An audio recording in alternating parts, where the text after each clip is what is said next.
মিষ্টি খেতে আমরা কে না ভালোবাসি বলুন। আবার যদি হয় এই রকম দুর্দান্ত স্বাদের একটা ইউনিক মিষ্টি। এখানে কড়াই বসিয়ে দিয়েছি, দিয়ে তার মধ্যে দিয়ে দিলাম 1 বাটি সুজি। মাত্র 5 থেকে 6 সেকেন্ড একটু নাড়াচাড়া করে নিলাম। লাল কিন্তু একদমই করছি না। এই সময় দিয়ে দিলাম 1 গ্লাস ঠান্ডা দুধ। ঠান্ডার দুধটা দিয়ে ভালো করে নাড়াচাড়া করে নেব যতক্ষণ না পর্যন্ত সুজিটা একদম শুকনো শুকনো হয়ে আসছে। কড়া থেকে দেখুন সুন্দর ছেড়ে আসছে। এই সময় তুলে নিয়ে একটা প্লেটে রেখে দিলাম ঠান্ডা করার জন্য। এখানে নিয়ে নিয়েছি মাত্র 64 গ্রাম ছানা।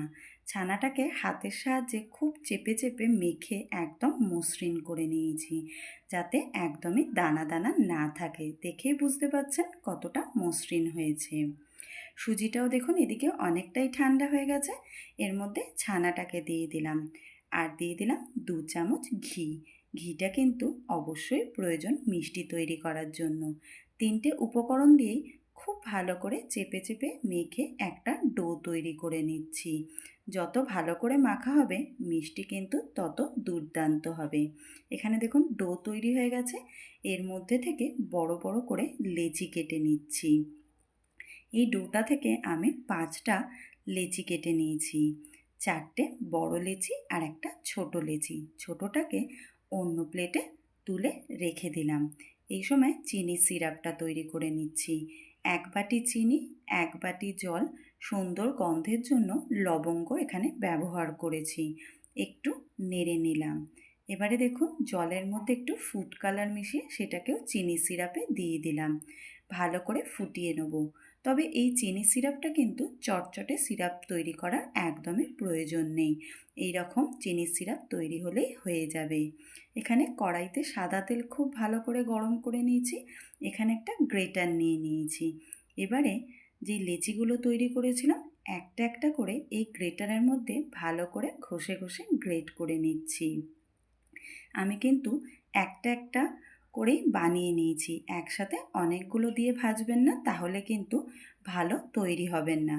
আর এই সময় কিন্তু গ্যাসের ফ্লেমটাকে লোতে রেখেই ভেজে নেবেন। লাল কিন্তু আমি একদমই করিনি, এরকম সাদা অবস্থাতে তুলে নিচ্ছি। দেখুন দেখেই বুঝতে পারছেন এরকম ভেজেছি। একইভাবে আরোগুলো ভেজে নিয়েছি। আপনাদের বোঝানোর জন্য আবার দেখিয়ে দিলাম। আশা করছি আপনাদের বুঝতে কিন্তু কোনো অসুবিধা হয়নি। এখানে দেখুন আবার দিয়ে ভালো করে ভেজে নিয়েছি। বারবার বলছি গ্যাসের ফ্লেমটাকে কিন্তু লোতে রেখেই এই রান্নাটা পুরোটা করবেন। সবগুলো দেখুন আমার ভাজা হয়ে গেছে, একদম ঝরঝরে কিন্তু ভাজা হয়েছে। এবারে চিনি সিরাপের মধ্যে এগুলোকে দিয়ে দিলাম। হালকা গরম আছে এই সময় চিনি সিরাপটা। 5 মিনিট ডুবিয়ে রাখলাম, তারপরে এটাকে নামিয়ে নিচ্ছি। এখানে দেখুন এরকম ছিদ্রযুক্ত একটা বাটি নিয়েছি, তার মধ্যে এগুলোকে ঢেলে চিনি সিরাপটাকে ছেঁকে নিচ্ছি। আপনাদের কাছে বড় ছাঁকনি থাকলে সেটার সাহায্যেও সিরাপটাকে ছেঁকে নিতে পারেন। এখানে দেখুন যে ছোট বলটা রেখেছিলাম সেইটা হাতের মধ্যে ভালো করে ঘষে নিয়ে ছোট্ট ছোট্ট করে একদম লেচি তৈরি করে নিচ্ছি। দেখেই বুঝতে পারছেন একদম ছোট লেচি তৈরি করেছি।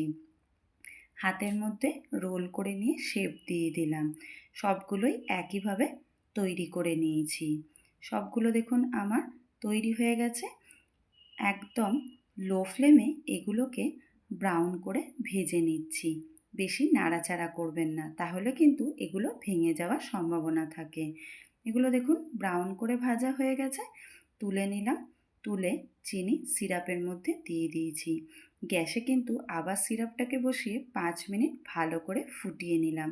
তৈরি হয়ে গেল নিকুতিগুলো। ব্যাস, গ্যাসের ফ্লেমটাকে বন্ধ করে দিয়ে সার্ভ করে নিচ্ছি প্লেটের মধ্যে। কীরকম হয়েছে দেখুন, ঝরঝরে মিষ্টি আজকে সুজি আর ছানা দিয়ে, আর নিকুতিগুলোও হয়েছে কিন্তু দুর্দান্ত। তাই বাড়িতে আপনারা অবশ্যই ট্রাই করবেন, আর কেমন লেগেছে আমাকে কমেন্টে অবশ্যই জানাবেন। ধন্যবাদ। দেখা হবে পরের আবার নতুন কোনো রেসিপি নিয়ে। টাটা।